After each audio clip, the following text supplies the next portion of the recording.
May nakarating sa aking balita na dinalaw mo na naman daw si Nerding sa kulungan. Oo ate, birthday niya kasi kaya dinalaw namin ng mga anak niya. Nag-aksaya pa talaga kayo ng pamasahin ninyo? Minsan lang naman, tsaka pinag-ipunan talaga naming mag-iina. Kaya nyo naman pala mag-ipon eh. Bakit hindi kayo makapag-ipon ng perang pambayad sa inutang nyo sa akin? Pasensya ka na ate ha, babayaran naman kita kapag nakaluwag-luwag na kami. Puro pasensya na lang ang naririnig ko sa'yo eh. Imbes na kasi inuna mo na lang bayaran ang utang mo sa akin, inuna mo pang dalawin ng kriminal mong asawa. Ate naman, wag mo namang sabihing kriminal ang asawa ko. Napagbintangan lang naman siya kaya siya nakulong. Kung napagbintangan lang siya, bakit nasa kulungan ang asawa mo? Mahirap kasi ipaliwanag ate, pero wag mo namang husgahan kagad ang asawa ko.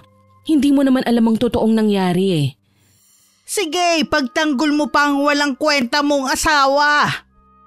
Natural lang naman na ipagtanggol ko ang asawa ko ate. Kaya kayo minamalas eh. Hanggang ngayon, hindi mo pa rin mabitaw-bitawan yung asawa mo. Mabigat lang talaga siya sa inyo. Tignan mo ang mga anak mo. Nagmana pa yata sa kanilang ama. Huwag ka naman magsalita ng ganyan sa pamilya ko, lalo na sa mga anak namin. Bakit hindi? Kung totoo naman ang sinasabi ko, nasasaktan ka? Sige ate, kailangan ko na kasing pumasok sa loob ng bahay May gagawin pa ako Diyan ka magaling ang umiwas kapag pinagsasabihan. Hoy Alicia, huwag mong kalilimutan yung utang mo. Kahit kapatid kita, matuto ka namang mahiya. Oo ate, kapag meron na akong ibabayad sa'yo, ako mismo ang maghahatid sa bahay ninyo. Narinig ko lahat ng mga pinagsasabi ng tiyahin ko kay inay. Nagising kasi ko dahil sa malakas na boses niya. Nagkataon pa na sa tapat ng kwarto ko sila nag-uusap. Hinilot-hilot ko muna ang sentido ko bago lumabas ng kwarto ko. Naabutan ko ang inay na nasa kusina. Nakatingin siya sa eskaparate na wala ng laman. Dahil sa lalim ng iniisip niya, hindi niya napansin ang paglapit ko. Nay? Oh anak, gising ka na pala. Kakain ka na ba? Mamaya na lang po. Bakit bumangon ka na kagad? Akala ko ba mamaya ka pa babangon? Gusto ko pa nga po sanang matulog ulit kaso ang lakas po ng boses ni Chang. Pasensya ka na anak, hindi ko naman kasi alam na pupunta ang tiyahin mo ng ganito kaaga dito sa bahay Sumahod na po ako kanina, Nay. Bayaran niyo na po siya para hindi na pumunta dito. Nakakahiya rin po kasi sa mga kapitbahay sa lakas ng boses niya. Sige anak, mamaya ipupuntahan ko siya sa kanila. Anak, may naalala pala ako. Dumating na rin kahapon yung bill ng kuryente at tubig. Hindi kaya kapusing ka na naman? Huwag po kayo mag-alala, Nay. Hindi po ako kakapusin.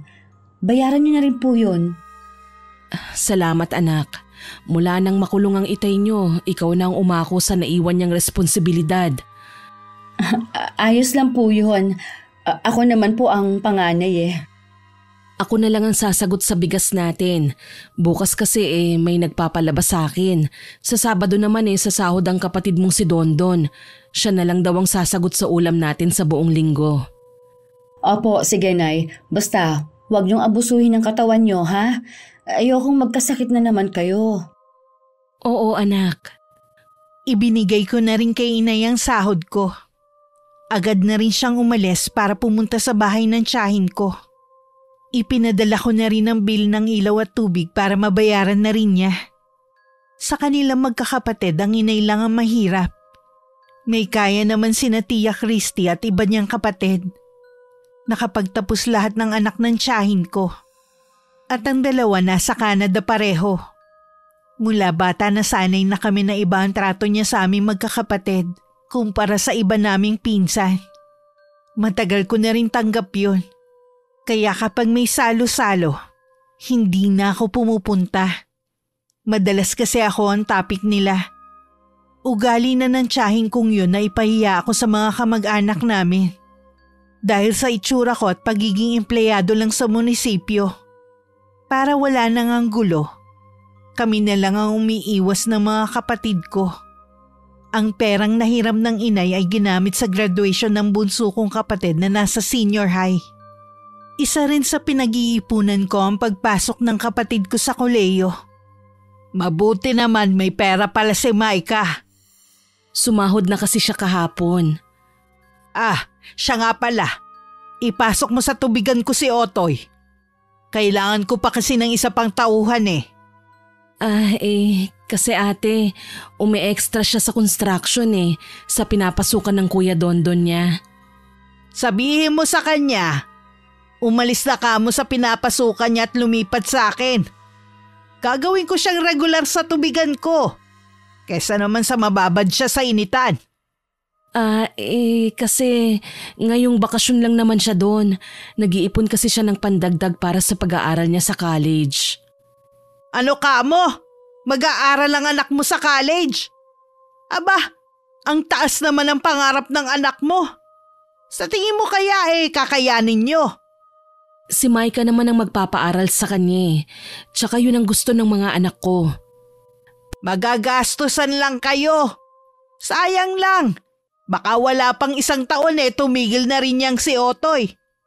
Papasukin mo na lang sa tubigan ko para makatulong naman sa inyo. Pasensya na ate, hindi ko kasi maaaring hadlangan ang kagustuhan ng mga anak ko. Susuportahan ko sila sa kanilang pangarap. Ambisyosa ka rin kasi, no? Aba, gising Alicia. Iba ang kapalaran mo kaysa sa amin. Kami malayo na ang narating. Samantalang ikaw hanggang dyan lang kayo ng mga anak mo. Huwag ka naman magsalita ng ganyan ate. Kaya nga pilit silang nagsusumika para hindi sila matulad sa amin ng tatay nila Sige, bahala kang gumapang sa lupa. Dahil lang sa kagustuhan mo mapag-aral ang anak mo. Baka nga gumaya pa ang mga yan sa kanilang ama Napatungo na lang ang inay at pilit nilalabanan ang pagpatak ng mga luha sa mga mata. Nang talikuran siya ng kapatid niya, tsaka naman siya umalis. Pagdating sa bahay, pilit niyang pinasigla ang sarili. Para hindi namin mahalata na meron na namang sinabing hindi maganda ang kapatid niya. Matuloy na lumipas ang mga araw. Nakapag-enroll na sa college ang kapatid ko. Kahit libre ang tuition fee sa papasukan niya, magastos pa rin lalo't may kalayuan din ng university na papasukan niya. Nag-message si Tia Donna niyo sa GC. Sa kanila daw gaganapin ang reunion ng pamilya natin sa susunod na buwan.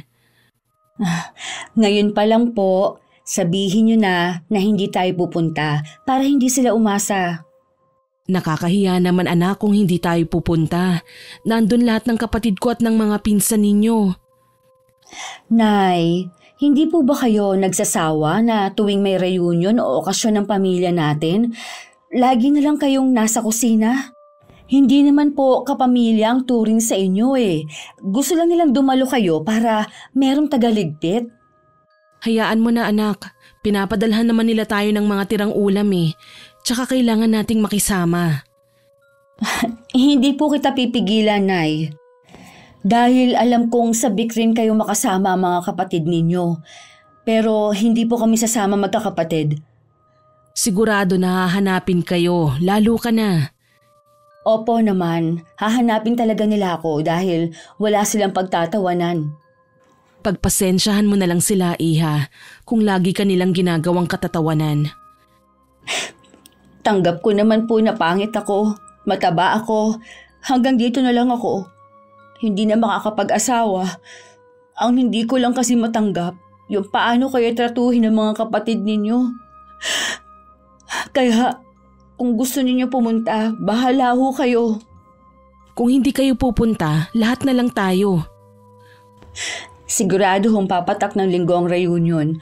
Mamasya na lang po tayo sa araw na yon para kung sakaling may sumundo sa inyo dito walang tao.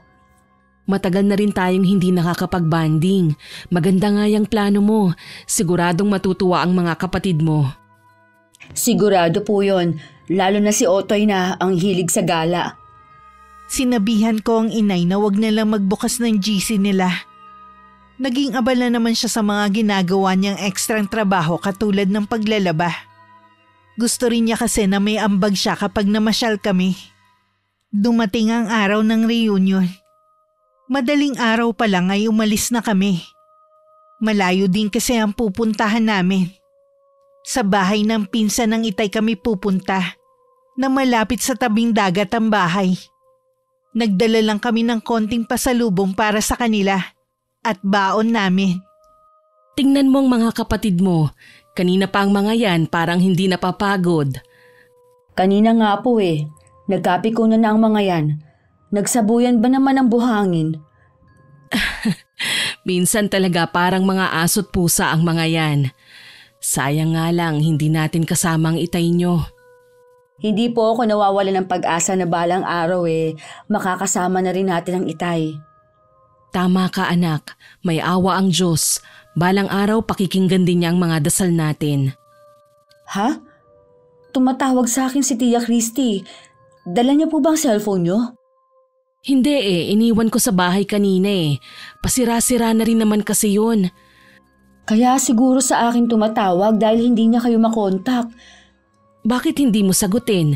Baka importante ang sasabihin ng tiyahin mo. Hayaan na lang po natin. Baka may kinalaman lang sa reunion kaya sila tumatawag. Baka nga, siguro nagtataka sila kung bakit wala tayo sa reunion. Naisip ko po, Nay. Kami na lang ni Dondon ang uuwi sa bahay. Maiwan na lang po muna kayo ni Otoy dito para naman makapagpahinga kayo.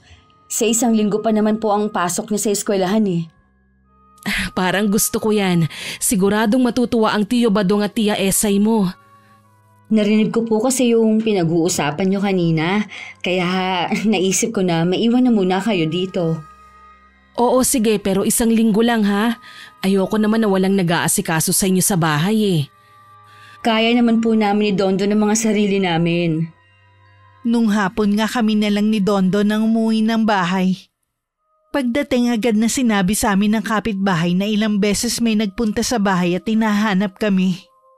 Tinanong pa kami ng kapatid ko kung saan kami nanggaling. Pero tipid ng ngiti lang ang sinagot ko. Kilala kasing tsismosa ang kapitbahay naming yun. Kaya tamad akong makipag-usap. Kinabukasan naman maagang lumuwas ang kapatid ko. Isinasama kasi siya ng foreman nila sa project sa Maynila. Mas malaki daw kasi ang arawan doon kesa dito sa amin. Maaga na rin akong pumasok sa trabaho. Iba kasi ang kutob ko ng araw na yun. Kesa masira ang araw ko sa biglang sulpot ng mga kamag-anak namin, mabuti nang umiwas na lang. Pag-uwi ko ng hapon, sinalubong agad ako ng kapitbahay namin at sinabing galing doon ang tiyahin ko. Tumango lang ako at saka pumasok na sa loob ng bahay. Katatapos ko lang magbihis ng pambahay nang makarinig ako ng mga katok sa pinto. Kayo po pala, Chang. Mano po? Sige na. Bagong manicure lang kasi ko. Pasok po muna kayo. Gusto niyo po ba ng kape? Wag na, hindi naman yun ang ipinunta ko rito Nasaan pala nanay mo? Nasa bahay po ng kamag-anak ni Itay. Anong ginagawa niya ron? Nagbabakasyon po sila ni Otoy. Walang-wala na nga kayo. Nagagawa pang magbakasyon ng inay at kapatid mo. Hindi naman po gagastos doon ng inay. Tsaka gusto rin po ng mga kamag-anak ng Itay na doon muna ng ilang araw ang inay namin. Hanggang kailan sila doon? 1 linggo po. Baka naman hikahos din sa buhay ang tinitirhan ng inay nyo. Doon pa siya nagsusumiksik. Kahit po ganun masaya po nilang tinanggap ang inay at si Otoy. Bakit nga pala hindi sumasagot ang inay mo sa mga tawag ko? Kahit ikaw hindi rin. Bakit pala hindi kayo umattend sa reunion? Imposible naman na nakalimutan ninyo. Matagal na yung pinag-usapan sa GC Wala po talaga kaming balak umattend. Bakit naman? Para kayong hindi pamilya. Hindi talaga kayo marunong makisama. Kayo po ba? Marunong ba kayo makisama? Anong ibig mong sabihin? Kaya lang naman ninyo gusto kaming umattend para may tagahugas kayo ng mga ginamit sa kainan. Tapos kami, gagawin nyo lang katatawanan at para meron kayong ipapahiya sa mga bisita. Hindi ba? Tama ako? Bastos kang sumagot ah! Hindi po ako bastos. Nagsasabi lang po ako ng totoo. Wala ka pa nga may pagmamalaki, akala mo kung sino ka na. Kaya siguro ayaw niyo umattend na magkakapatid. Dahil naiinggit kayo sa mga pinsan niyo nakatapos at may magandang trabaho. Hindi po totoo yan. Hindi kami ganun pinalaki ng mga magulang namin. O talaga? Tanggapin niyo na lang kasi na kahit anong gawin niyo, hanggang laylayan lang kayo ng mga pinsan ninyo. Mananatili lang kayong mga pobre habang buhay. Matinding pagpipigil lang sa sarili ang ginawa ko para hindi na humaba ang pagtatalo namin ng tiyahin ko. Sigurado kasing ipagkakalat niya ang ginawa kong pagsagot-sagot sa kanya. Ayoko namang madamay pa ang inay. Gaya ng inaasahan ko, kalat na sa mga kamag-anak namin ang pagtatalo namin. May dagdag bawas na kwento pa yun ng tiyahin ko. Hindi ko nalang pinansin ang mga tanong sa akin ng mga pinsan ko. Mas nag-focus na lang ako sa trabaho ko. Lalo't may plano kami ng kapatid kong si Dondon. Nang dumating ang inay at kapatid ko galing sa bakasyon, agad siyang ipinatawag ng tiyahin ko. Ako na ang humihingi ng dispensa sa ginawa ng anak ko. Mabait naman si Micah, baka pagod lang sa trabaho. Ang sabihin mo, may ugali talaga ang anak mong yon. Palibasa kasi vocational course lang ang kinuha. Swerte na nga lang niya nakapasok siya sa munisipyo. Huwag kang mag-alala ate, pagsasabihan ko siya pag uwi ko. Ikaw naman kung kailan alam mong may reunion tayo, tsaka mo naman naisipang magbakasyon. Biglaan lang kasi yun eh. Naghagila patuloy kami ng makakatulong sa pagliligpit. Imbis na sana ikaw na lang ang gagawa. Hindi rin naman kasi pupunta ang mga anak ko, kaya pumunta na lang kami sa kamag-anak ng itay nila. Ayaw nilang pumunta kasi ano? Mga naiinggit sila sa katayuan ng mga pinsan nila, ganun ba? Hindi yun ang dahilan. Ayaw lang nilang makarinig ng pang-iinsulto mula sa inyo. Ayaw nila na pagsasabihan ka mo kung totoo naman eh. Kung wala ka nang sasabihin, aalis na ako ate. Pati ikaw nagmamalaki na rin. Pare-pareho na lang kayo ng mga anak mo. Oras na mangailangan ka na naman ng tulong, gagapang ka na naman palapit sa akin. Sigurado yun. Nang makauwi ang inay at nakita ko ang anyo niya, alam kong nakarinig na naman siya ng masasakit na salita mula sa kapatid niya. Nang makita niya akong nakatingin, pilit siyang ngumiti na hindi naman umabot sa mga mata. Ano na naman po ba ang sinabi sa inyo ni Chang? Ay, ganun pa rin. Hayaan na lang natin. Kahit ano naman ang gawin natin, hindi na magbabago ang tingin nila sa atin. Masakit lang po kasi na kahit wala tayong sinasabi, pinalalabas nilang tayong masama sa ibang kamag-anak natin. Patawarin niyo ako. Hindi sana ganito ang buhay natin kung hindi nakulong ang ama ninyo. Mula lang naman noon, nag-iba na ang tingin sa atin ng mga kamag-anak natin eh. Naniniwala po ako na balang araw, magbabago rin ang lahat. Meron nga po pala akong sasabihin sa inyo. Ano yun, Iha? Plano po ni Dondon na mag-abroad. Nag-iipon lang po kami ng pera. Saan naman ang plano niya pumunta? Sa Korea po. Sawa na rin po kasi siya sa ginagawa sa atin ng mga kamag-anak niyo. Kaya yun na lang po ang naiisip niya para mabago ang buhay natin. Hindi naman ako tututol kung sakali man.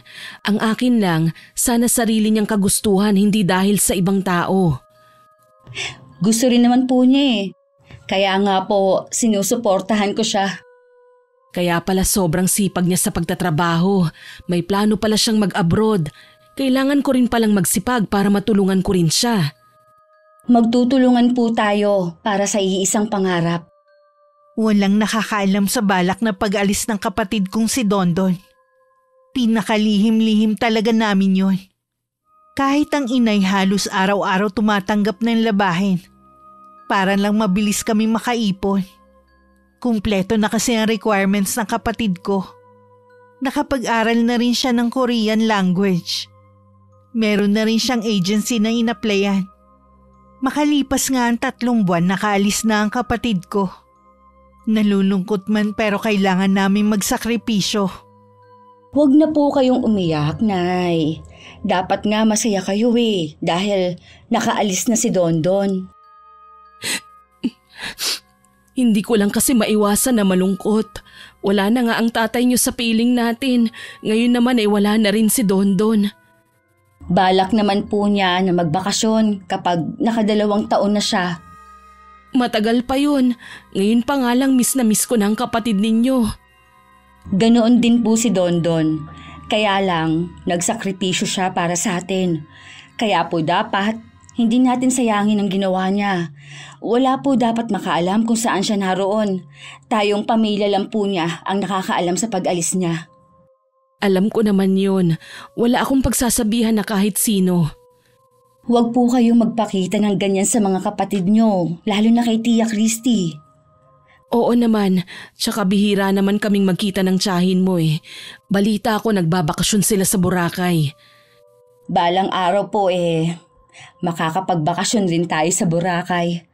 Kasama na natin nun ang itay. Ang hiling ko lang, makalaya na ang itay nyo. Sa 1 linggo nga pala, gusto ko siyang dalawin. Sige lang po, Nay. Bibigyan ko po kayo ng pamasahe nyo. Wag na anak, meron pa naman akong naitatabi dyan. Kasya na yun. Dahil pare-pareho kami abala sa kanya-kanyang gawain, hindi na namin namalayan ang mabilis na usad ng panahon. Sa unang padala nga sa amin ng kapatid ko, tuwang-tuwa ang inay. Nagbiling pa si Dondon na kapag kinuha namin yung pera, kumain kami sa labas. Hinintay lang namin na makalabas ng eskwelahan si Otoy bago kami umalis. Nagkasundo kaming 3 na sa isang fast food na lang kumain. At pagkatapos namili na rin kami ng kailangan namin sa bahay. Pagdating sa bahay, naabutan namin si Tia Christy na naghihintay sa amin. Hindi nakaligtas sa akin ang matalim na tingin niya sa daladala naming supot. Nang pumasok kami sa loob ng bahay, sumunod naman siya. Pumasok na lang muna sa kwarto si Otoy. Naiwan naman kaming dalawa ng inay. Ang dami niyong pinamili Sumahod na kasi si Maika. Magkano lang bang sinasahod mo, Maika? May pinapaaral ka pang kapatid. Tapos makakapag-grocery kayo ng ganito? Kasi po, Chang, sumahod din si Dondon. Dinagdagan niya ang pang-grocery namin. Kaya naman pala. Sa susunod, hinay-hinay din sa gastos. Hindi yung ubos biyaya kayo. Tapos mangungutang na naman kayo. Hindi na po mauulit na mangungutang kami. Mahirap po kasing magkaroon ng utang na loob. Oh, talaga lang ha? Aba Maika, huwag kang magsasalita ng tapos. Baka kainin mo rin ang mga sinabi mo. Ang ibig ko pong sabihin, pipilitin po namin na hindi na mangutang. Magtitiis na lang po kami ng kung anong meron. Huwag mong kalilimutan, matagal pang bubunuin ng kapatid mo sa pag-aaral. Hindi ko kasi maintindihan kung bakit yung pa pinapasok si Otoy Pwede naman kasi magtrabaho na lang. Gagaya lang yan sa kuya niya na hindi tinapos ang pag-aaral. Pinili po ni Dondon na wag na mag-aral noon dahil kapos kami sa pera at nakulong pa ang itay. Ano naman ang pagkakaiba ng noon at ngayon? Nakakulong pa rin naman ang itay nyo.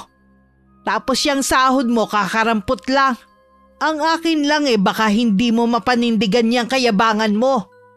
Hindi naman po kayabangan ang kagustuhan kong mapagtapos ang kapatid ko Paano kasi mga naiinggit kayo sa mga pinsan ninyo?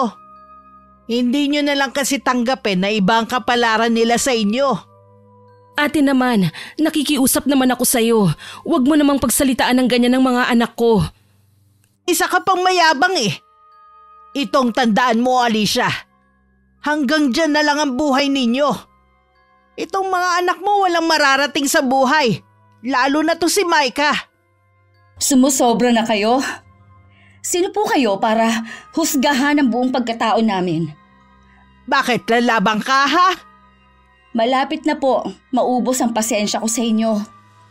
Ilang taon na po kaming nagtitiis sa ugali nyo. Walang yaka talaga. Manang-mana ka sa kriminal mong tatay. Aray! Bitiwan niyo po ang buhok ko! Ate Christy, bitawan mo ang anak ko. Maawa ka naman. Pagsabihan mo yung bastos mong anak ha? Wala namang kayang ipagmalaki kundi ang pagiging balyena niya. Sumusobra ka na, ate. Wala kang karapatang insultuhin ang anak ko sa sarili naming pamamahay. Ipinagyayabang mo tong bulok niyong bahay? Magsama-sama kayo rito. Ikaw, Micah, magbabayad ka sa ginawa mo sa akin. Iniwanan pa kami ng matalim na titig ni Tia Christy bago siya lumabas ng bahay namin. Napayakap na lang din kami sa isa't isa ng inay habang umiiyak. Hindi ko alam kung bakit ganun na lang ang galit sa amin ng tiyahin naming yon. Nang mga sumunod na araw, walang tigil ng mga kamag-anak namin sa pagchat-chat kay inay. Lahat sila galit sa amin. Para naman po tayong kriminal kung tratuhin. Hindi nila talaga tayo tinuturing na kamag-anak kahit kailan. Kung mas pinaniniwalaan nila si Ate Christy, hindi na rin ako makikipag-usap pa sa kanila. Kaya naman natin. Kahit wala tayong kamag-anak. Aanihin naman natin sila eh.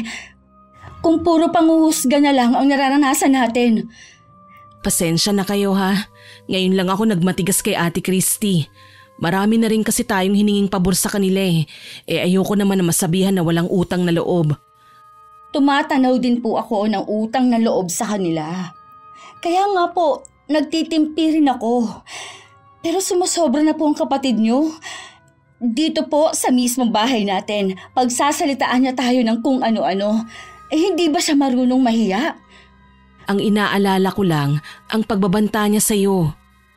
Hanggang salita lang naman yun si Chang eh. Sa bagay nga. Ay, iniisip ko nga po, Nay, kung maghanap na lang kaya ako ng ibang trabaho. Bakit naman? Hindi ka ba masaya sa trabaho mo? Masaya naman po, kaya lang maliit pa rin po kasi ang sahod ko. Ikaw ang bahala, Iha. Alam niyo naman na suportado ko lahat ng desisyon ninyo. Habang wala pa po akong nahahanap, tiyaga-tiyaga lang muna. Sa totoo lang, kaya ako naiisip na umalis sa trabaho hindi dahil sa liit ng sahod, kundi sa mga nararanasan kong pambubuli ng mga kasamahan ko dahil sa itsura ko. Kahit naman kasi hindi ako kumain, tabain talaga ako. Pinagtitiisan ko na lang talaga ang mga kasamahan ko dahil kailangan ko ng trabaho. Sa oras na magkaroon ako ng pagkakataon, plano ko na talagang umalis. Tuluyan na rin nasira ang cellphone ng inay. Hindi na rin naman siya nagpabili para wala na siyang komunikasyon sa mga kamag-anak namin. Naging maayos naman ang mga sumunod na araw. Hanggang isang umaga pagpasok ko sa trabaho, nagulat talaga ako. Dahil nakita ko doon ang pinsan ko na anak ni Tia Christy. Naging mabilis ang mga pangyayari. Nang araw na yun tinanggal ako sa trabaho. Hindi ko alam kung maiiyak ba ako o matatawa na lang. Pag uwi sa bahay, agad ko yung sinabi kay inay. Hindi ko maintindihan. Nag-resign ka ba o tinanggal ka sa trabaho? Ay, tinanggal po ako dahil sa anak ni Tia Christy. Alam naman po natin na kaibigan niya si Mayor. Ano raw ang dahilan? Hindi ko na po inalam pa. Para saan pa kung hindi rin naman po ako pakikinggan? Huwag kang tumawa dyan. Alam kong nasasaktan ka na nawalan ka ng trabaho. Kahit pa nabanggit mong gusto mo nang umalis. Alam ko naman na hindi bukal sa loob mo yun eh. Siguro, karma ko na po ito, inay. Bakit ka naman makakarma napakabait mong bata? Ang laki na nga ng isinakripisyo mo sa amin eh. Ito siguro ang sinasabi ni Tia Christy. Sigurado, nagsasaya na siya ngayon. Di bale, nasisiguro ko naman na magkakaroon ka ulit ng trabaho. Huwag kang mawawalan ng pag-asa. May awa ang Panginoon. Opo, Nay. Hindi naman po ako nawawalan ng pag-asa. Nakarating din kay Dondon ang pagkakatanggal ko sa trabaho. Galit din siya lalo't nalaman niya na pinsan pa namin mismo ang nagpatanggal sa akin. Pagpapalubag loob pa niya, siya na muna ang bahala sa amin. Relax lang daw muna ako. Kaya naman kahit nasa bahay lang, Hindi ako nag-aalala na kapusin kami. Bagamat mas gusto ko pa rin na may trabaho ako. Hindi na kasi ako sanay na tambay lang sa bahay.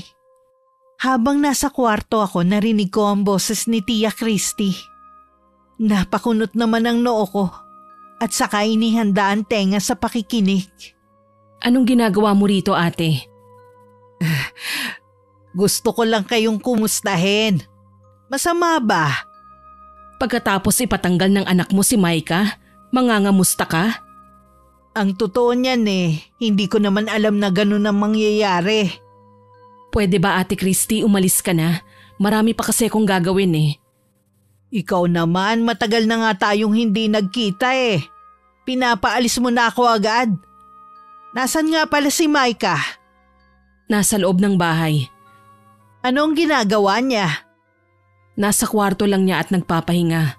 Ilang araw na kasing masama ang pakiramdam niya Ganun ba?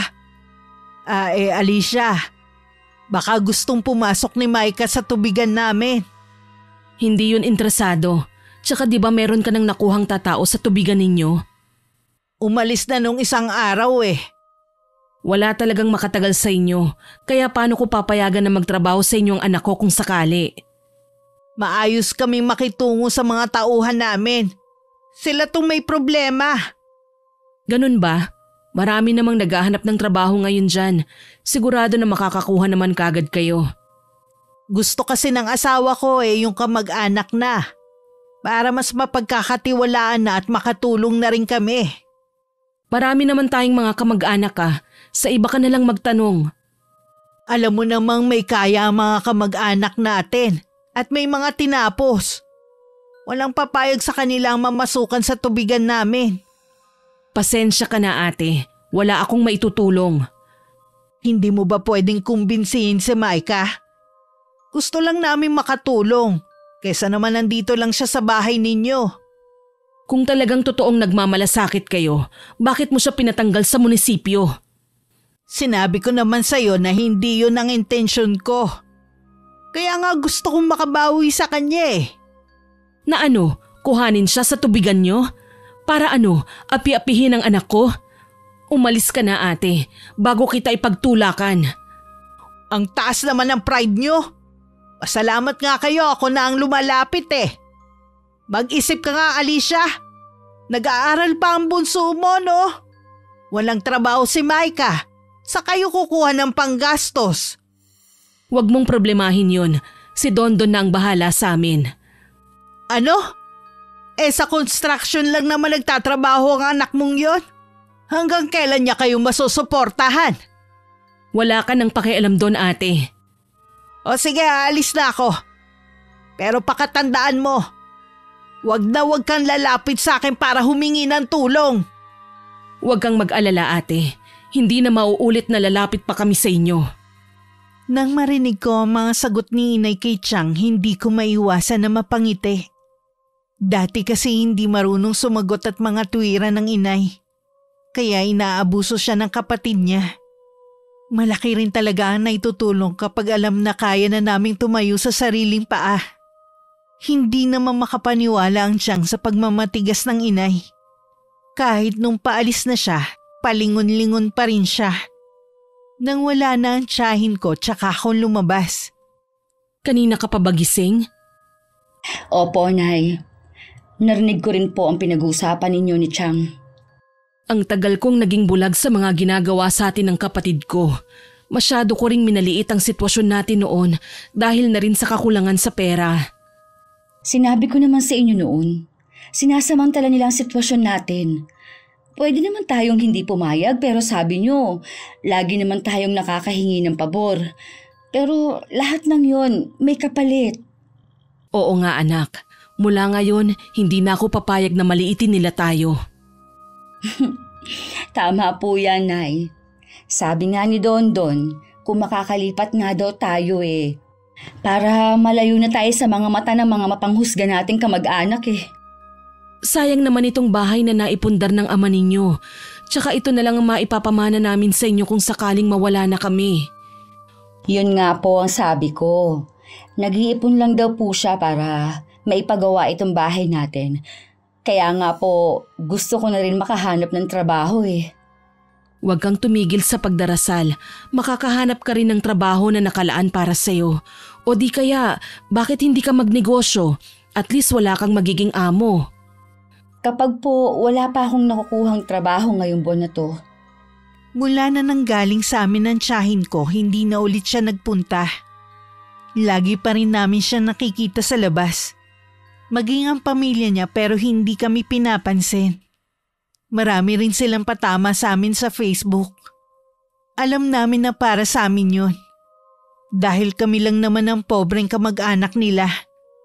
Dahil hirap makakuha ng trabaho, nagpasya na lang akong sundin ang sinasabi ng inay at ni Dondon na magnegosyo na lang ako sa bahay bilang online seller sa TikTok. Handa naman kasi akong pahiramin ng kapatid ko ng puhunan. ang bait talaga ni Dondon. Buti pinahiram niya ako ng puhunan.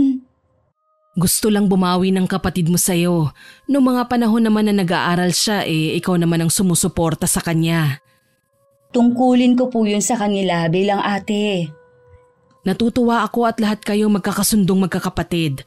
Hindi katulad ng mga pinsan ninyo. Sino pong pinsan na tinutukoy niyo, Nay? Hindi mo ba nabalitaan? Muntik nang magpatayan ng mga anak na lalaki ni Tia Christy mo. Naisugod nga sa ospital ang Kuya Angelo mo. Pinutol ko na po kasi ang connection ko sa kanila, kaya wala akong nababalitaan. Sino naman po ang nagsabi sa inyo? Wala naman po kayong cellphone. Ang hipag kong si Beth ang nagkwento sa akin. Nakasabay ko kasi siya sa pamamalengke kahapon. Sa pagpapalaki rin naman po kasi yun ng magulang. Kayo po, nagabayan niyo kami ng maayos, kaya lumaki kami mababait. Tsaka nasa dugo rin po yata yun. Kanino pa po ba magmamana ang mga anak ni Tia Christy, kundi sa kanila rin? Sa bagay nga. Oo nga pala, kailan ka mag-uumpisa sa pagla-live selling mo sa TikTok? Baka po sa makalawa na. Kumpleto na po ang mga gagamitin ko Kailangan ko na lang ng lakas na loob na humarap sa camera. Kaya mo yan. Nandito lang ako lagi sa tabi mo. Kahit si Otoy suportado ka. Kayo nga po ang inspirasyon ko sa lahat ng plano ko. Naniniwala ako na magtatagumpay ka sa plano mo. Salamat po, Nay, sa malaking tiwala niyo sa akin. Mahigit 1 buwan na rin mula nang simulan ko ang negosyo ko sa TikTok. Ito kasi ang uso ngayon. Sa gabi hanggang madaling araw ako nagla-live ng mga paninda ko. Sa umaga naman si Inay ang nagbabalot at pinipick up na lang ng courier sa bahay ang mga nabiling items. Mga damit ang paninda ko na sikat ang pangalan at mura lang ang naging puhunan ko. Noong una nga duda ko na magkiklik ang plano kong negosyo. Marahil dahil na rin sa determinasyon ko at sinamahan pa ng dasal. Kahit papano'y lumalago na ang negosyo ko. Nang araw na yon hindi inaasahan ng inay na bigla na lang susulpot ang tiyahin ko sa bahay namin. Hindi na lang siya pinapasok ng inay. At baka makita pa ng kapatid ng mga kalat. Ate, napadalaw ka bigla. Pwede bang sa loob tayong mag-usap? Pasensya ka na ate. Makalat ang loob ng bahay namin Hindi pa ako nakakapaglinis. Wala ka nang regular na trabaho pati paglilinis hindi mo pa magawa. Ano bang kailangan mo at napasugod ka ng ganito kaaga? Saan kayo kumukuha ng panggastos ni Otoy sa pag-aaral niya at sa pang-araw-araw niyo? Ha? Kay Dondon. At saka lagi naman akong naglalabada Bakit sabi ng hipag nating si Beth? Tinanggihan mo raw siya nung gusto niya magpalabas sa'yo. May nauna na kasi sa kanya Siya nga pala, saan nagtatrabaho si Dondon ngayon? Sa construction pa rin sa Maynila. Huwag ka nga sinungaling, Alicia. Nakausap ko ang foreman niya. May 1 taon na raw wala sa kanya si Dondon. Kaya sabihin mo na kung saan nagtatrabaho ang anak mo. Sa construction pa rin ate. Lumipat na nga lang siya dahil naliliitan siya sa sahod sa foreman nila. Bakit hindi umuwi dito sa inyo? Madalang lang siyang nakakauwi dahil nagtitipid nga sa pamasahe. Siya na nga kasi ang nakatoka sa pagpapaaral kay Otoy. Ibig mo sabihin hanggang ngayon wala pa ring trabaho si Maika? Nag-a-apply naman siya ng trabaho kaso wala lang siyang makuha pa. Kahit kailan talaga, wala kang swerte sa mga anak mo lalo na dyan sa panganay mo. Malabo na nga makapag-asawa. Palamunin mo pa. Buti sana kung hindi ganun kasiba sa pagkain. Sa laki niyang yon, kulang pa siguro sa kanya ang isang kalderong sinaing. Ate naman, hinaan mo naman ang boses mo. Natutulog pa kasi si Mike eh.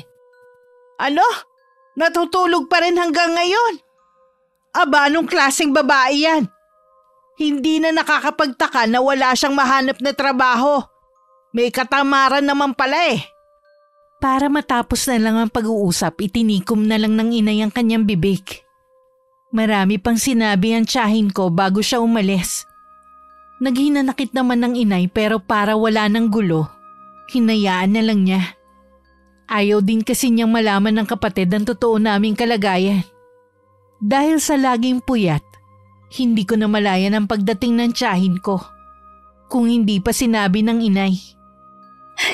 Namimihasa na ho talaga ang kapatid niyo. Basta na nga lang siyang sumusulpot dito eh. Dapat siguro ipaayos na natin ang gate para hindi basta-basta makakapasok ang kapatid niyo. Baka malaman pa niya ang ginagawa natin. Kung sakali man na malaman niya at ng ibang tao wala namang masama, marangal ang ginagawa mo. Ayoko lang po na mahusgahan agad ng Tia Christy. Gusto ko yung kaya ko nang ipagmalaki ang negosyo ko. O sige, kung yan ang gusto mo. Sana lang hindi kami magpang-abot ni Tia Christy. Baka kasi kung ano lang ang magawa ko. Hindi naman siguro, hindi ka naman lumalabas ng bahay eh. May iba nga pala ako, magpapadala ng pera si Dondon. Samahan niyo ako ni Otoy na mamili ng mga kailangan natin dito sa bahay ha. Kinabukasan araw ng linggo. Yun din ang araw ng pahinga ko. Maaga kaming gumayak na mag-iina para pumunta sa bayan. Kumain muna kami bago mamili. Iba ang sayang nararamdaman ko habang nakikita ang kaligayahan kina Inay at Otoy. Pauwi na kami noon at naghihintay na lang ng masasakyan. Naramdaman ko ang pagkalabit sa akin ni Otoy. Nang sulyapan ko siya, itinuro niya ang paparating naming tiyahin. Ha! Ang dami niyong pinamili ah! Bakit 3 lang kayo? Nasaan si Dondon? Hindi namin siya kasama. Dapat kasama niyo siya dahil siya naman ang nagtatrabaho, hindi ba? Pinadala lang niya kasi ang sahod niya. Hindi naman siya umuwi. Napapaisip tuloy ako kung ganun ba talaga kalaki ang kinikita ng construction sa Maynila. Mas marami pa kayong mamili kesa sa amin ah. Kaunti lang po, Chang. Mga kailangan lang namin sa bahay. Lalo kang tumaba, Maika. Wala ka na yatang ginawa kundi lumamon sa bahay niyo eh. Imbis na magtrabaho. Naghahanap naman po ako Wala lang po talagang mahanap. Paano kasi nag-iinarte ka pa? Sabi ko naman nakukunin kitang trabahador sa tubigan namin. Masyado lang kasing mataas ang pride yun ng nanay mo. Ayaw niyong tanggapin na ganung trabaho lang ang bagay sa mga katulad ninyo. Hindi naman po sa nag-iinarte kami. Ayaw ko lang po talagang magpailalim sa inyo. Alam ko naman po na aalilain niyo lang ako at iinsultuhin ang pagkatao ko Dahil dyan naman po kayo magaling Walang yaka talagang babae ka! Sige, subukan mong saktan ng anak ko. Kinukonsinti mo pa talaga ang ginawa ng anak mo? Anong klaseng ina ka? Hindi ko siya kinukonsinti. Pinagtatanggol ko lang ang anak ko. Magbabayad kayong mag-iina. Hindi ko to makakalimutan. Lagi naman po kayo nagbabanta Hindi nyo na po kami matatakot pa. Wala pa nga kayong nararating sa buhay, akala nyo kung sino na kayo? Yan pa lang naman ang kaya nyong bilhin, napakayabang nyo na agad. Kahit na makauwi na kami ng bahay, nagpupuyos pa rin ang kalooban ko. Sadya yata talagang may mga tao na uubusin ang pasensya mo. Pinaubaya ko na lang kinainay ang pag-aayos ng mga pinamili namin. Nagkulong muna ako sa kwarto at kachat ang kapatid kong si Dondon. Katatapos lang ng trabaho niya ng mga oras na yon. Lahat ng ginawa ng tiyahin namin sinabi ko sa kanya. Sinabihan niya ako na lumipat na lang kami na matitirhan. Kahit siya na lang ang umako ng pagbabayad ng upa. Sinabi ko naman yun kay inay at sa kapatid ko. Hindi tayo pwedeng umalis dito. Naiintindihan ko naman po kayo. Kaya lang, hindi po tayo magkakaroon ng katahimikan dito. Alam mo naman na maraming ala-alang itay nyo sa bahay na ito. Kung malalaman lang ng itay ang ginagawa sa atin ng kapatid nyo, baka ito rin po ang ipayo niya. Hindi naman na siguro tayo guguluhin pa ni Ate Christy pagkatapos ng sinabi natin sa kanya. Sana nga po, Nay. Pero kilala nyo naman ang kapatid nyo. Hindi yun nakakatulog hanggat hindi nakakaganti sa atin. Ipagdasal natin na tumigil na siya. Wala rin naman siyang mapapala eh. Nag-aalala din po kasi sa atin si Dondon eh. Ang mabuti pa, huwag ka nalang magkwento sa kanya ng mga nangyari dito sa atin. Baka maapektuhan pa ang trabaho ng kapatid mo ron. Maraming pinapakalat na balita ang tiyahin ko. Hindi lang tuloy sa mga kamag-anak namin kami masama. Maging sa ibang tao. Kahit nasasaktan, pilit ko na lang yun inaalis sa isip ko. Inabala ko na lang ang sarili ko sa negosyo ko. Ang inay naman hindi na rin gaano naglalalabas ng bahay namin. Lingid sa amin ang tsismosa naming kapitbahay ang nagre-report sa tiyahin ko na lagi daw kaming maraming pera. Hindi rin nakaligtas dito ang nakikitang courier na laging nagpupunta sa bahay para mag-pick up ng mga parcel ng mga item na ibinebenta ko sa live. Naku anak, mukhang dito ka nayayaman. Araw-araw na lang na marami ang umu-order sa'yo eh. Oo nga po, Nay. Kapag ganito lagi, hindi na natin magtatago ang negosyo natin. Napapansin ko, tuwing nandito si Kuya Ryder, laging nakatingin dito ang kapitbahay natin. Huwag mo nalang pansinin niyang si Lulu Beth. Kahit ipagkalat pa niya, wala siyang pakialam. Kapag ganito karami ang lagi nating ipapak na mga order, kakailanganin na natin ng tulong. Naisip ko nga rin yun eh. Congrats anak. Salamat po, Nay. Malayo-layo pang lalakbayin natin. Sa bawat gagawin mo, lagi mo lang sasamahan ng dasal. Isang hapon ako lang mag-isa sa bahay. Umalis sina inay at otoy. Hindi na ako sumama sa kanila dahil sandali lang naman sila.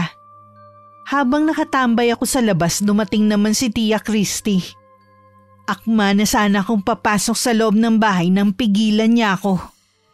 Ano na naman po ba ang kailangan nyo, ha? Nananahimik na po kami, oh. Gusto ko lang naman malaman kung ano ang pinagkakaabalahan mo sa inyo. Ay, wala na po kayong pakialam, Chang. Buhay po namin to. Huwag mo sanang kakalimutan na kapatid ko ang nanay mo. Baka kung anong illegal na yung ginagawa mo, mapapahamak pati nanay nyo. Wala po akong ginagawang illegal. Masyado naman po yung imahinasyon ninyo. Hindi naman imposible yon. Marami ang nakakaalam na nasa kulungan ng tatay nyo. Kung may sasabihin kayong masama sa tatay ko, mabuti pang umalis na kayo. Talaga yung ugali mo kuhang-kuha mo sa tatay nyo.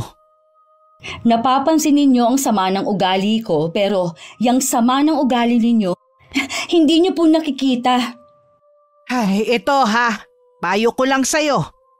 Kung sino man ang lalaking kasabwat mo, tumigil na kayo. Pakisabi rin po sa taong nagsusumbong sa inyo, may kaso na po ang pagiging tsismosa. Baka kamo gusto niyang masampulan? Hindi ko na hinintay na makasagutan siya. Binirahan ko na lang siya ng talikod. Dahil sa nararamdaman kong paghihimagsik, lalong tumitindi ang galit na nararamdaman ko sa kanya. Nang sumunod na araw, ganun na lang ang gulat namin ng inay na may dumating ng mga pulis. Hinahanap nila ang kapatid kong si Dondon. Sabi nila sangkot ang kapatid ko sa nangyaring nakawan sa bahay ng tiyahin namin. Mabuti na lamang napatunayan namin na imposibleng ginawa yun ng kapatid ko. Dahil magdadalawang taon na siyang wala sa bansa. Sa bugso ng galit na nararamdaman ko, sinugod ko ang tiyahin ko sa bahay nila. Nakasunod naman ang inay sa akin. Ang lakas naman ng loob niyong sumugod dito. Akala mo siguro mapapakulong mo ang kapatid ko, ano? Pues, ibabalik ko sa'yo ang ginawa mo. Ikaw ang kakasuhan namin. Bakit? Nagtatago na ba ang kapatid mo? Kahit saan pa siyang lupalop magtago, mahuhuli siya ng mga pulis. Magnanakaw ang kapatid mo. Talaga po ha? Kaya niyo ba yung patunayan? Pinaghahanap na nga siya eh. Kung ako sa inyo, kung ayaw niyo madamay, huwag niyo na siyang itago pa. Hindi namin siya tinatago. Walang kasalanan ang kapatid ko. Ganun ba kalaki ang galit niyo sa amin, ha? Gagawan niyo ng kwentong kapatid ko para lang makulong? Huwag mo akong pagbibintangan na gumagawa ng kwento. Baka gusto mo pati ikaw sampahan ko ng kaso. Baka kasabot ka ng kapatid mo sa pagnanakaw kaya lagi kayong maraming pera. Pues, kahit ano pa po ang gawin ninyo, hindi niyo kami mapapakulong. Dahil napatunayan naman namin na magdadalawang taon nang nasa abroad ang kapatid kong si Dondon. Anong sabi mo? Nagsisinungaling ka lang. Eh di tanungin niyo po sa mga pulis na nagpunta sa bahay. Bakit walang nakakaalam? Dahil sinadya namin yon. Alam po kasi namin kung paano kayo mag-isip. Kaya kahit wala akong trabaho, kaya naming kumain ng 3 beses o higit pa. Mga manloloko! Karma na sa inyo ang mapahiya. Leche kang babae ka! Bumalik ka rito! Hinila na ako ng inay palayo sa lugar na yun. Narinig pa namin ang masasamang salitang lumabas sa bibig ng tiyahin ko. Pagdating sa bahay, tinawagan ko ang kapatid kong si Dondon at kinuwento ang nangyari. Nag-aalala naman siya sa pwede pang mangyari sa amin. Kinumbinsi niya ulit kami na umalis na sa bahay. Pero nagmamatigas pa rin ang inay. Ilang beses pa kaming ginulo ng tiyahin ko. Tingin ko ba sa kanya na babaliw na sa matinding galit sa amin? Hindi niya matanggap na lahat ng ibinibintang niya sa amin ay hindi totoo. Nakarating na rin sa kanya ang negosyo ko. Mabuti nilang walang nakakaalam ng pangalan ng shop. Kahit ako, hindi ko na rin alam ang nangyayari sa kapatid kong yun. Sumagi nga sa isip ko na baka meron siyang pinagdadaanan. Ano naman po ang pagdadaanan nila? Nasa kanila na lahat. Malaking bahay, mga sasakyan at negosyo. Nasa ibang bansa pa ang iba niyang anak. Mga tapos pa sa magagandang eskwelahan. Mas maswerte pa rin sila kesa sa atin. Nagsimula lang naman nagalit sa atin ang tiyahin mo nung hindi tayo umattend sa reunion. Wala po silang karapatan na magalit sa atin. Hindi nila tayo alila para pasunurin sa lahat ng gusto nila. Napapagod na rin talaga ako. Sana naman tigilan na niya tayo. Ayaw niyo naman po kasing umalis sa lugar na to eh.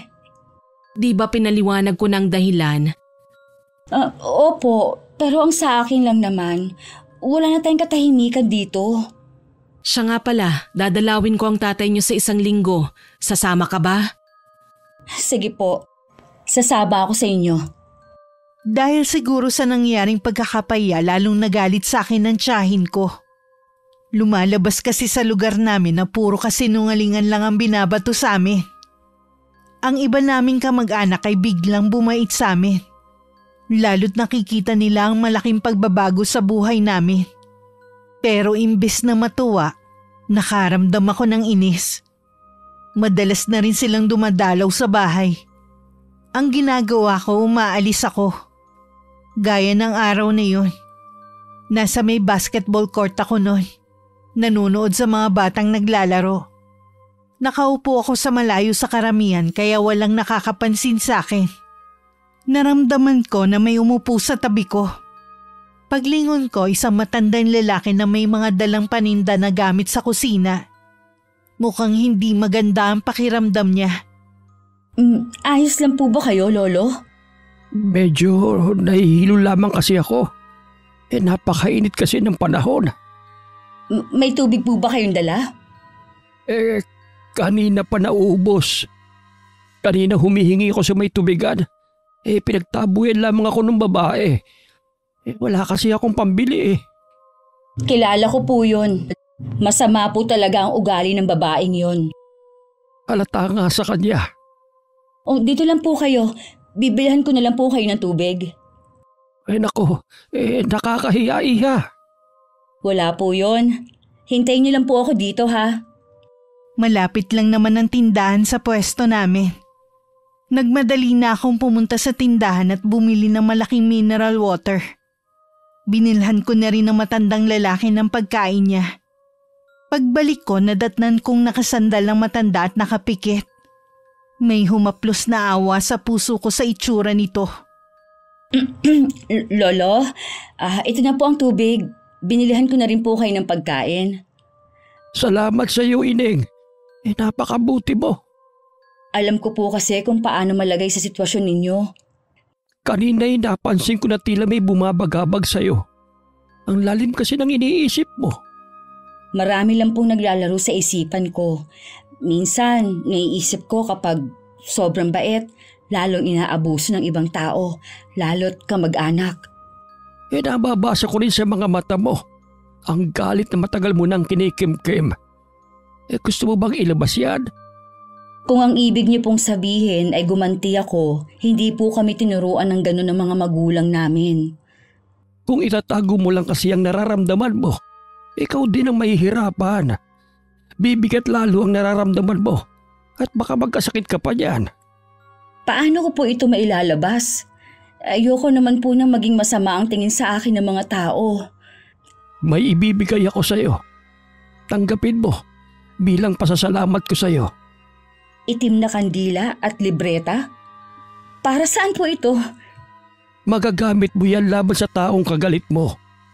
Pwede mo siyang maparusahan gamit ang mga yan. Hindi ko po alam kung paano ito gagamitin eh. Nakasulat sa libreta na yan ang mga dapat mong gawin. Kasi po, Lolo... Sige na, Iha. Tanggapin mo na yan. Sige na nga po. Wala naman talaga akong balak gamitin ang bagay na ibinigay ng matandang lalaki. Balak ko na lang sana yung iwan. Pero nagbago ang isip ko. Itatago ko na lang siguro. Pagdating sa amin naabutan ko ang inay at si Tia Christy. Matindi ang kanilang pagtatalo. Nakita ko pang itinulak ng tiyahin ko ang inay. Mabilis ako nakalapit at tinulungan ng inay na makatayo. Matalim ko pang tinitigan ng tiyang. Kulang na lang talaga maglabas ng talimang mga mata ko. Ano po ba ang problema nyo sa amin, ha? Yang kayabangan ninyo ang nakakagalit! Hindi po kami nagyayabang. Tahimik lang po kaming namumuhay. Kayo itong wala nang ginawa kundi husgahan ang ginagawa namin. Hindi ba kayabangan ang ginawa ninyong paglilihim kung nasan si Dondon? May plano kayo magmalaki sa amin kapag dumating siya? Wala po kaming plano na kahit ano. Alam naman po namin na hindi namin kayo mahihigitan. Mabuti naman, dahil kahit kailan hindi nyo mararating kung nasan kami. Kung ganyan naman po pala, bakit nyo pa kami ginugulo? Mula ngayon, hindi ko na itinuturing na kapatid ng nanay nyo. Yun lang po ba? Para sabihin ko po sa inyo ha, matagal na naming pinuputol ang ugnayan namin sa inyo. Kaya nakikiusap ako sa inyo. Huwag nyo na kaming guguluhin dito. Tayo na po na sa loob ng bahay. Tinanong ko si inay kung ano ang dahilan ng pagsugod ng tiyahin ko sa amin. Ang dahilan lang pala nakikita nila ang mga post ng kapatid ko sa Facebook niya tungkol sa trabaho sa Korea. Naiiling na lang ako matapos marinig ang sinabi ng inay. Lahat na yata ng ugali ay nasa tiyahin ko na. Nung gabing yon nag-usap kami ng inay na ipaayos na ang gate namin. Para hindi na makapaglabas-pasok ang tiyahin ko o kahit na sino. Mabuti nilang may sapat na ipon na ako para doon. Wala pang 1 linggo may gate na ang bahay. Tinaasan din namin ang pader. Para hindi nasisilip ang loob ng tsismosa naming kapitbahay. Baka naman naubos na ang ipon mo, anak. Aba, tinaasan mo pang pader natin. Daig pa natin ang nakakulong. Hindi na natin makita ang labas. Hayaan niyo na po, Nay. Makakabawi pa naman ako. Ang importante, hindi na basta-basta makakapasok dito ang kapatid ninyo o kahit na sino. Oo nga pala, lumapit sa akin itong kapitbahay natin na si Lulubeth. Humihingi ng dispensa sa ginawang pagsusumbong. Huli na kamo. Ang laki na ng perwisyong ginawa niya sa atin eh. Imbis na manahimik siya, kung ano-ano pang dinaldal niya kay Chang. Mukha naman siyang nagsisisi na eh. Hay nako, Nay. Huwag na nga nating pag-usapan yung kapitbahay natin. Kumukulo lang ang dugo ko. Parang ang mainitin lagi ang ulo mo nitong mga huling araw. Siguro po dahil sa dami na nangyari. Magpahinga na tayo. Siya nga pala, maaga akong luluwas bukas. Ikaw na muna ang bahala sa kapatid mo, ha? Oo nga po pala. Ano kaya ang dahilan bakit kayo pinapapunta ng pinsan ng Itay sa kanila? Hindi ko nga alam eh, pero nararamdaman ko na masaya siya. Ay, sana nga po eh. May magandang balita sila sa inyo. 2 araw ang paalam ng inay sa amin. Abala naman ang kapatid ko sa kanyang pag-aaral kaya madalas na magkulong sa kwarto niya. Habang naghihintay ng oras ng pagla-live selling ko, naisipan ko munang buklatin ng libreta na ibinigay ng matandang lalaki. May nakita kong pangalan sa may pabalat ng libro. Lauro. Ito siguro ang pangalan ni Lolo. Ha? Ano itong mga larawan na to? Hindi ko naman maintindihan dahil Latin yata ang nakasulat. Teka, libreta ba to ng barang? Oo nga, tungkol ito sa pambabarang. Bigla kong naisip na gamitin yun kay Tia Christy para makaganti man lang kami ng pamilya ko. Nakakaramdam man ng takot pero mas nanaig pa rin sa akin ng kagustuhan na makapaghiganti. Itinabi ko muna yun para masimulan ko na ang gagawin kong pagla-live selling. Habang nagtatrabaho, panakan ang sumasagi sa akin ng libreta. Kinabukasan tumawag ang inay para ipaalam na hindi muna siya makakauwi. Hindi ko naman naramdaman na may problema. Pagkakataon ko na rin yun para pag-aralan ko ang nilalaman ng libreta. Madali lang palang pag-aralan ang nilalaman ng libreta eh. Parang kusa na siyang naiintindihan ng utak ko. Kailangan ko lang sindihan ang lahat ng kandila. Kailangan hindi mamamatay ang apoy. Paulit-ulit kong binigkas ang mga salitang Latin sa libreta. Habang nakaharap sa mga nakasinding kandila. Habang isinasagawa ko ang orasyon. Inaalala ko ang lahat ng ginawa ng tiyahin ko sa amin mula nung mga bata kami. Hanggang sa kasalukuyan. Kulang na lang sumambulat ang galit ko sa dibdib ko. Gabi-gabi ko yun ginagawa. Napansin ko rin parang hindi nauubos ang kandila.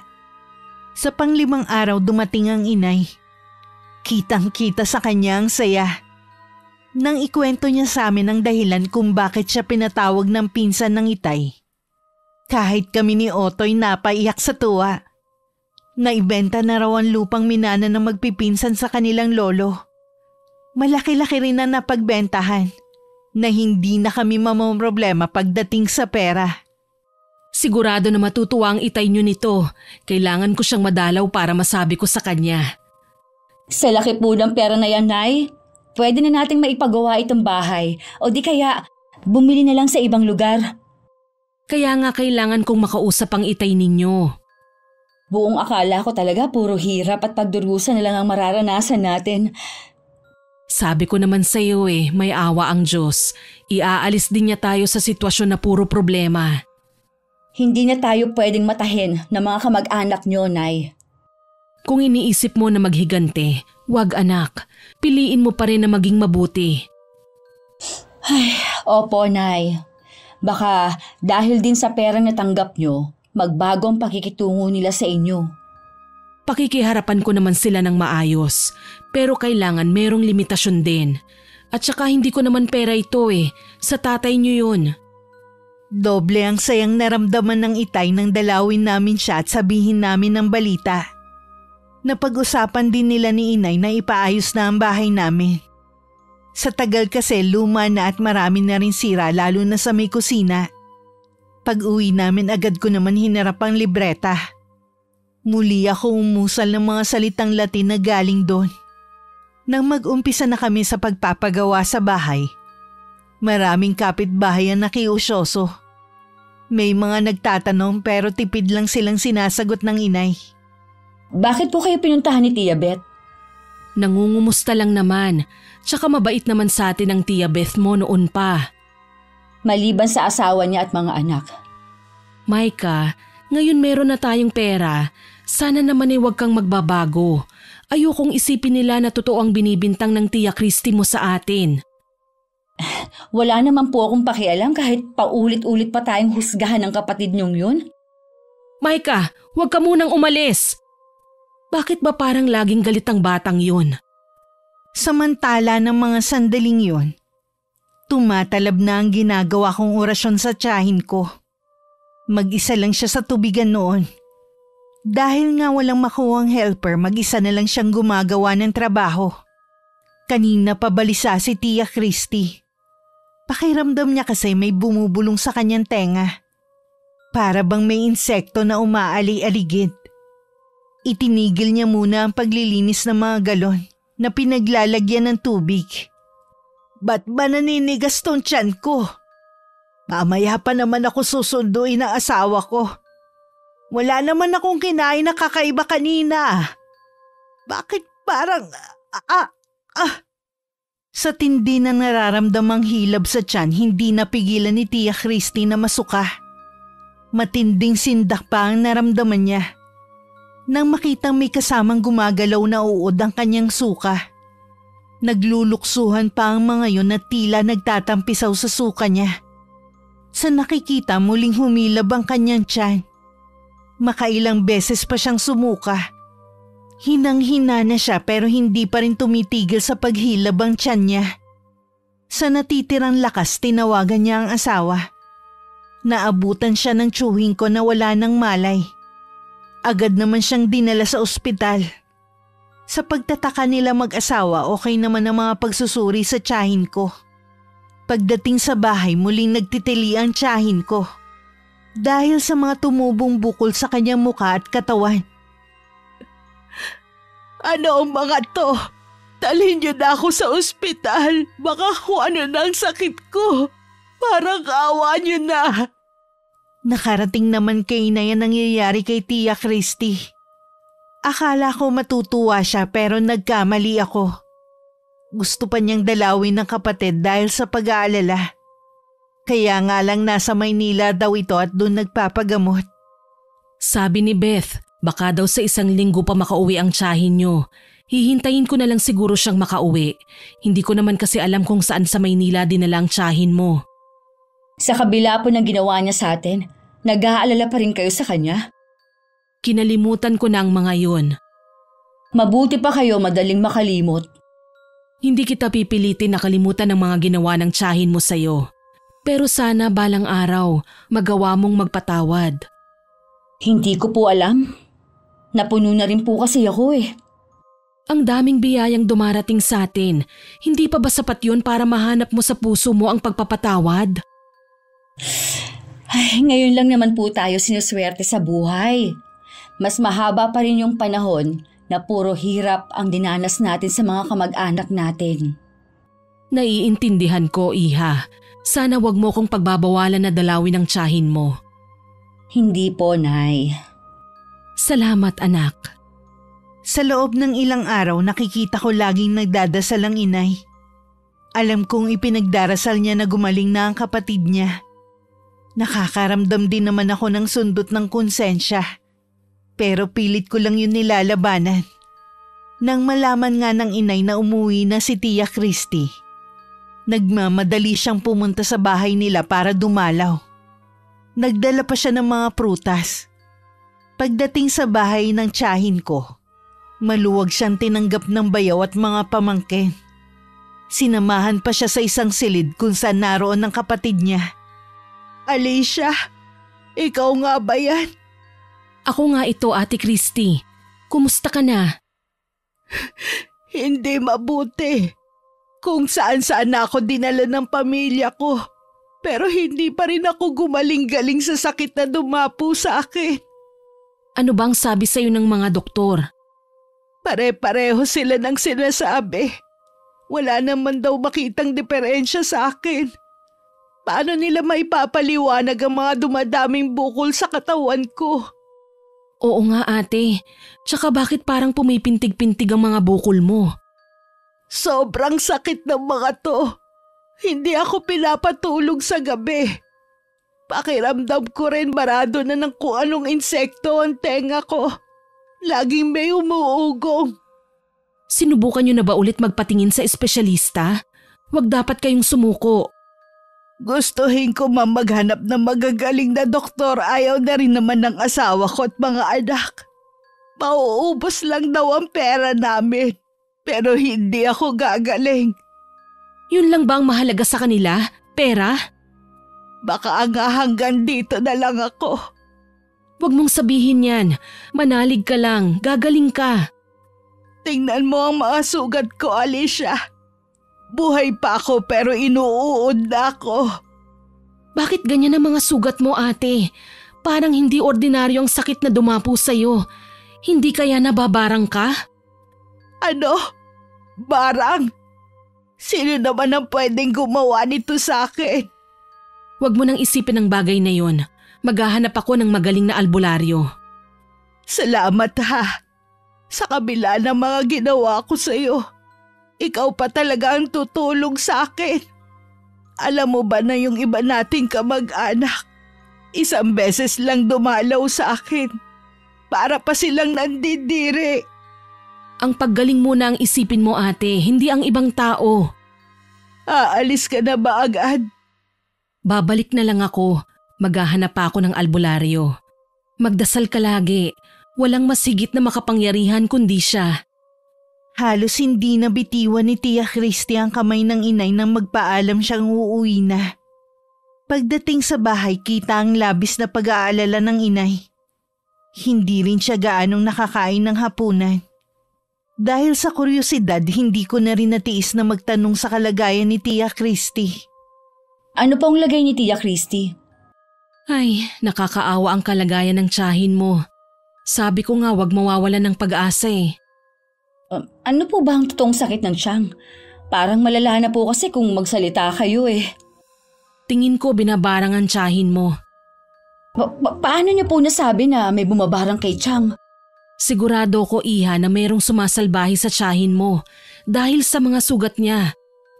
Sa dami po ng may galit sa kanya, mahirap na pong ituro kung sino ang may gawa. Kaya nga eh. Nay, kapag po binabarang, pwede po bang mamatay yung biktima? Ganun na nga ang mangyayari. Maliban na lang kung babawiin nung nambarang sa kanyang sumpa. Sa ngayon, kailangan kong makahanap ng magaling na albularyo na lalaban sa bumabarang kay ate. Hindi ko maiwasang matakot na baka malaman ng inay na ako ang bumabarang sa kapatid niya. Wala tuloy ako sa sarili habang nagla-live selling ng gabing yun. Pamali-mali ako ng sinasabi. Nagdahilan na lang ako sa mga viewer na masama ang pakiramdam ko. Na naunawaan naman nila.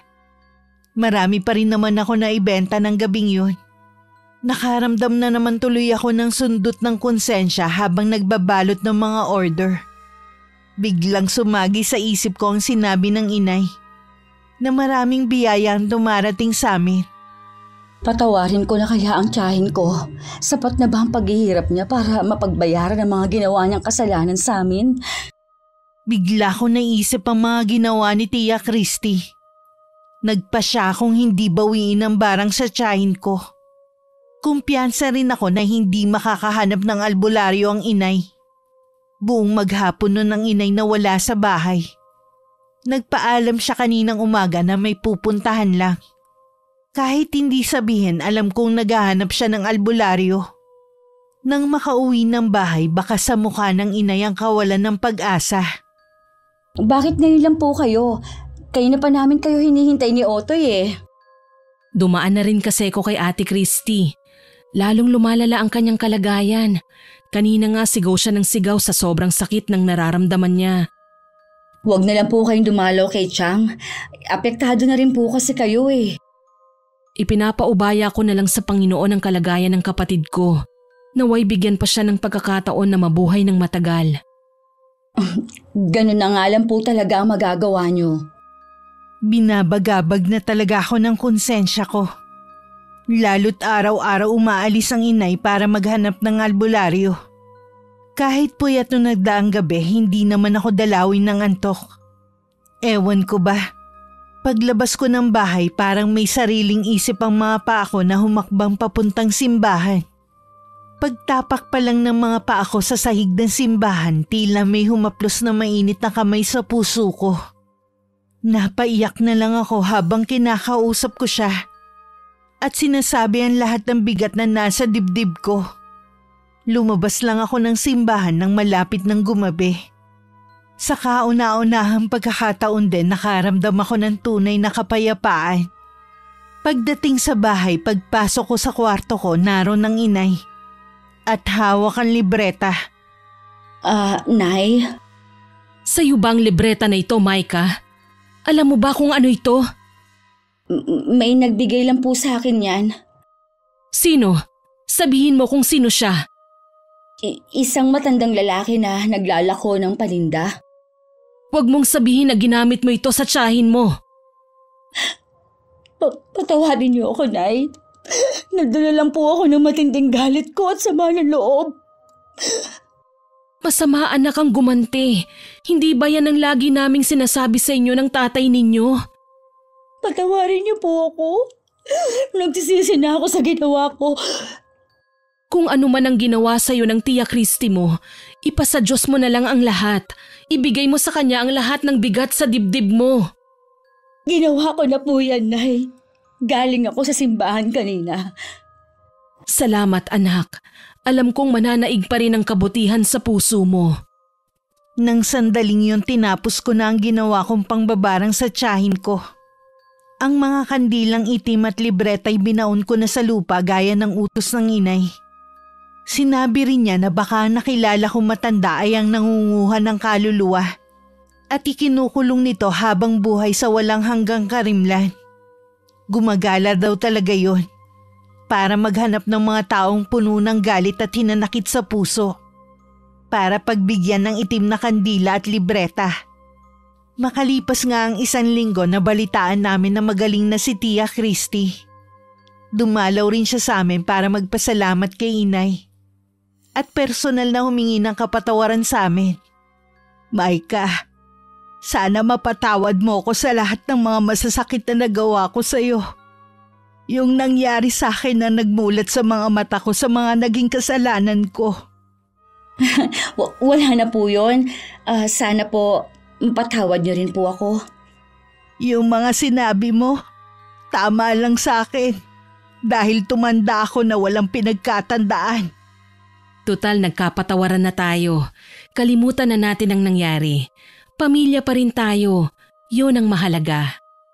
Dahil sa nagawa kong kasalanan sa tiyahin ko, naging ilag ako sa kanya. Araw-araw din ako humihingi ng kapatawaran sa Panginoon sa malaking pagkakasalang nagawa ko. Nang taong din yun nakalaya na ang aking ama. Yun din ang pinakamagandang biyaya na natanggap namin ng pamilya ko.